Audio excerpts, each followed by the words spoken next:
قرآن مجید کے اندر سورہ بقرہ میں واضح کر دیا گیا شہر رمضان الذی انزل فیہ القرآن،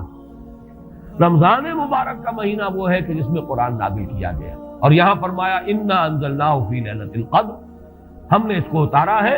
لیلۃ القدر میں۔ ان دونوں کو جوڑیے تو اس کا ایک لا محالہ جو ایک انیویٹیبل رزلٹ نکلتا ہے وہ یہی ہے کہ یہ لیلۃ القدر رمضان مبارک میں۔ دوسری اس کی تائید ہوتی ہے وہ مشہور حدیث جس کو الحمدللہ کہ ہم نے بہت عام کیا ہے، رمضان مبارک کی آمد سے قبل کوشش ہوتی ہے ہر سال جو ہے اس کی یاد دہانی کرا دی جائے۔ ایک طویل خطبہ جو حضور نے دیا تھا، خطبنا رسول اللہ صلی اللہ علیہ وسلم فی آخر یوم من شعبان، یہ حضرت سلمان فارسی رضی اللہ تعالیٰ عنہ سے مروی ہے کہ حضور نے شعبان کے آخری دن ہمیں خطبہ ارشاد فرمایا، یا ایھا الناس قد اظلکم شہر عظیم شہر مبارک شہر فیہ لیلۃ خیر من الف شہر، لوگوں آگاہ ہو جاؤ، تم پر ایک بہت مبارک مہینے نے، بڑی عظمت والے مہینے نے سایہ کر دیا ہے، سایہ فگن ہو گیا ہے تم پر ایک مہینہ جو بڑی عظمت والا ہے، شہر عظیم جو بڑی برکت والا ہے، شہر مبارک، اور تیسرا جملہ اس میں یہی ہے شہر فیہ لیلۃ خیر من الف شہر، وہ مہینہ کہ جس میں ایک رات وہ بھی ہے کہ جو 1000 مہینوں سے افضل ہے۔ ان دونوں چیزوں کے حوالے سے تقریباً دلائل بھی موجود ہیں، اور ویسے یہ کہ جیسا کہ میں عرض کر چکا ہوں اجماع ہے کہ یہ رمضان مبارک ہی کی ایک شب ہے، لیکن رمضان مبارک کی کون سی شب ہے اس پر بعض مفسرین نے تو لکھا ہے کہ 40 قول ہیں۔ چنانچہ صاحب تفسیر مظہری قاضی ثناء اللہ پانی پتی نے، میں نے وہ تفصیل تو نہیں پڑھی، کہ 40 قول نقل کیے، لیکن امام راضی نے جو 9 قول نقل کیے ہیں وہ میں تیزی کے ساتھ آپ کو سنا دیتا ہوں۔ ابن رزین رحمہ اللہ کا قول یہ ہے کہ رمضان کی پہلی شب ہے۔ حضرت حسن بصری رحمت اللہ علیہ، یہ ہے تابعین میں سے، اس لیے میں رضی اللہ عنہ نہیں کہہ رہا، رحمت اللہ علیہ، حضرت حسن بصری رحمت اللہ علیہ کی رائے ہے کہ یہ 17ویں شب ہے، یعنی وہ شب کہ پھر جس کے اگلے دن جو ہے وہ غزوہ بدر ہوا ہے، یوم الفرقان۔ حضرت انس رضی اللہ تعالی عنہ مرفوعاً روایت کرتے ہیں کہ یہ 19ویں شب ہے۔ محمد بن اسحاق جو بہت بڑے سیرت نگار ہیں حضور کے، ان کا قول ہے کہ یہ 21ویں شب ہے۔ حضرت عبداللہ ابن عباس رضی اللہ تعالی عنہما سے قول جو ہے مروی ہے کہ یہ 23ویں شب ہے۔ حضرت عبداللہ ابن مسعود رضی اللہ تعالی عنہ سے مروی ہے کہ یہ 24ویں شب ہے،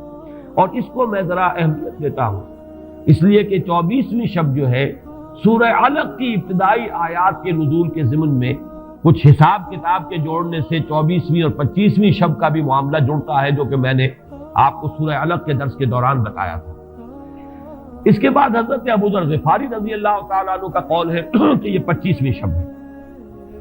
اس کے بعد حضرت ابی ابن کعب رضی اللہ تعالیٰ عنہ کا قول ہے، یہ وہ ہے جن کو کہ حضور نے خود فرمایا کہ اقرأہم ابی ابن کعب، قرآن مجید کے سب سے بڑے قاری حضرت ابی ابن کعب ہیں رضی اللہ تعالیٰ عنہ، اور ان کے بھی سینے پر آپ نے تھپکی دی تھی کہ ایک سوال کیا آپ نے کہ سب سے عظیم سورت کون سی ہے، اور جب انہوں نے صحیح جواب دے دیا سورہ فاتحہ، تو پھر یہ کہ اس پر حضور نے تھپکی دی کہ تمہیں اللہ تعالیٰ نے بہت صحیح مناسبت عطا کی ہے علم کے ساتھ۔ ان کی اور صحابہ میں سے بہت سے لوگوں کی رائے، یہاں تک کہ یہ کہا جا سکتا ہے کہ بقیہ اقوال جو ہے وہ شاذ کے درجے میں ہے، اور یہ گویا کہ اگر اجماع نہ کہا جائے تو بہت حد تک اتفاق کے درجے میں ہے کہ یہ 27ویں شب ہے۔ اور اس 27ویں شب کے ضمن میں حضرت عبداللہ ابن عباس سے ایک روایت میں پہلے آپ کو بتا چکا ہوں کہ 23ویں شب، لیکن 27ویں شب کے ضمن میں جو مختلف روایات حضرت عبداللہ ابن عباس رضی اللہ تعالی عنہما سے مروی ہیں، ان میں بھی کچھ لطیف نکات ہیں، وہ میں بعد میں بیان کروں گا۔ اس کے بعد ایک شاذ قول اور بھی ہے کہ یہ 29ویں شب ہے۔ تو یہ گویا کہ 9 ہے اقوال، جن میں سے بعض جلیل القدر صحابہ کے ہیں، عبداللہ ابن مسعود، ابو ذر غفاری، ابن عباس، ابی ابن کعب، لیکن یہ ہے کہ سب سے زیادہ جو اتفاق اگر اجماع نہ کہا جائے تو 27ویں شب پر ہے۔ اس 27ویں شب کے بارے میں حضرت عبداللہ ابن عباس نے 3 نکتے بیان کیے۔ ایک نکتہ تو یہ ہے کہ یہ پوری سورہ مبارکہ جو ہے سورۃ القدر، اس میں 30 الفاظ ہیں اور ان 30 الفاظ میں سے 27واں لفظ ہے ہیا حتی مطلع الفجر، یہ 27واں ہے۔ اس کے اعتبار سے گویا کہ انہوں نے ایک ربط قائم کیا ہے کہ یہ 27ویں شب ہے۔ ایک بات انہوں نے یہ کہی ہے کہ اللہ تعالیٰ کو وطر محبوب ہے، اللہ وطر و یحب الوطر، اللہ خود بھی اکیلا ہے اور وطر کو پسند کرتا ہے۔ پھر یہ کہ وطر جو ہے اب رمضان مبارک کے اندر اگر وہ وطر شمار کیے جائیں گے تو 14-15 وطر بن جائیں گے، لیکن اس میں چونکہ آخری عشرے کے بارے میں بہت سی روایات جو ہیں ان کا تقریباً اجماع ہو جاتا ہے کہ آخری عشرے میں، تو آخری عشرے میں بھی 5 وطر آئیں گے، 21ویں، 23ویں، 25ویں، 27ویں، 29ویں۔ لیکن حضرت عبداللہ ابن عباس کہتے ہیں کہ 7 کا ہندسہ اللہ تعالیٰ کو بہت پسند ہے، اور بہت سی چیزیں جو ہیں عالم تکوینی میں بھی اور عالم تشریعی میں بھی بہت سی چیزیں وہ ہیں کہ جو 7 کے ہندسے کے ساتھ وابستہ ہیں۔ 7 آسمان ہیں، 7 زمینیں ہیں، ہفتے کے 7 دن ہیں، طواف کے 7 شوط ہیں، سعی بین صفا والمروہ وہ بھی 7 مرتبہ ہے، ادھر سے ادھر، ادھر سے ادھر 7۔ اسی طریقے سے سجدے کے اعضاء بھی 7 ہیں، تو اس سے انہوں نے پہلے وطر اور وطر کے بعد 7 کا حصہ رمضان کے آخری عشرے کی وطر راتیں اور ان میں 7ویں رات یعنی 27ویں شب وہ اپنے اس حساب کتاب سے بھی، اور جب انہوں نے یہ بات بیان کی تو حضرت عمر رضی اللہ تعالی عنہ نے ان کی تحسین کی تھی۔ آخری بات اور بھی کہی گئی ہے کہ لیلۃ القدر جو ہے اس کے اندر حروف کو اگر شمار کیا جائے تو 9 بنتے ہیں، اور یہ لیلۃ القدر اس سورہ مبارکہ میں 3 مرتبہ آیا ہے۔ انا انزلناه فی لیلۃ القدر وما ادراک ما لیلۃ القدر لیلۃ القدر خیر من الف شہر، اس اعتبار سے بھی 3 کو ضرب دی جائے 9 سے تو وہ بھی 27 کا عدد بنتا ہے۔ بہرحال یہ میں نے جیسا کہ عرض کیا تھا کہ ان کا کوئی تعلق نہ صرف سے ہے، نہ نحو سے ہے، نہ روایات سے، لیکن بہرحال حضرت عبداللہ ابن عباس کا ایک ذوق ہے،